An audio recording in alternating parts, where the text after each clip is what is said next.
How did I destroy my cheating doctor husband using his own mistress as my patient? My husband David thought he was untouchable, being the head of cardiology at our city's biggest hospital while I worked as a nurse in the same building's women's health clinic.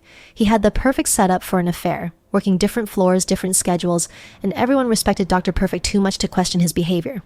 For months, I noticed the usual signs.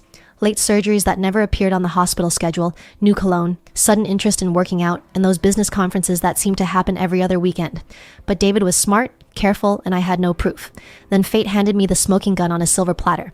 A new patient walked into my clinic for her annual exam, and I nearly dropped her chart when I saw the name. Jessica Chen, 28, unmarried, works in pharmaceutical sales. The same Jessica whose name I'd seen pop up on David's phone before he quickly changed her contact to just J with a medicine bottle emoji. During her intake, Jessica was nervous, fidgety, and kept checking her expensive watch. When I asked about her relationship history for routine health screening, she got defensive. "I'm only seeing one person," she snapped. "He's very clean, very successful. He's a doctor, actually." I maintained my professional composure, but inside I was calculating. Over the next 3 appointments, Jessica opened up more, clearly needing someone to talk to about her secret relationship.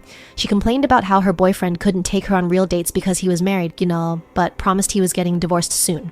She described their weekend getaways, mentioning specific hotels I recognized from David's credit card statements. The breakthrough came during her follow-up visit when she was getting dressed and her phone buzzed. "Oh, that's probably David," she said without thinking, then immediately looked panicked. That's probably my friend." I smiled sympathetically. "David's a nice name. Is he the doctor you mentioned?" She relaxed, thinking I was just making small talk. "Yes, doctor. David Richardson. He works here, actually, in cardiology. Do you know him? He's amazing, so brilliant and dedicated. He works such long hours because he cares so much about his patients." I nodded, taking detailed mental notes as she gushed about their relationship. She even mentioned how thoughtful he was, buying her the same perfume his wife wore so she could feel close to him. My own perfume.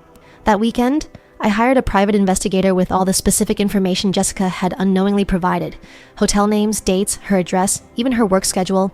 Within 2 weeks, I had photos, receipts, and a timeline that perfectly matched Jessica's medical appointments and her detailed stories about their relationship. The divorce was a massacre. David lost his reputation when the evidence showed he was using hospital resources to facilitate his affair, including accessing Jessica's medical records inappropriately. The medical board suspended his license pending investigation. I got everything: the house, his retirement accounts, and ongoing alimony from his ruined career. Jessica never found out how I knew, but she definitely learned that private conversations with your lover's wife can be expensive. Sometimes the best revenge comes from people who trust you professionally while betraying you personally.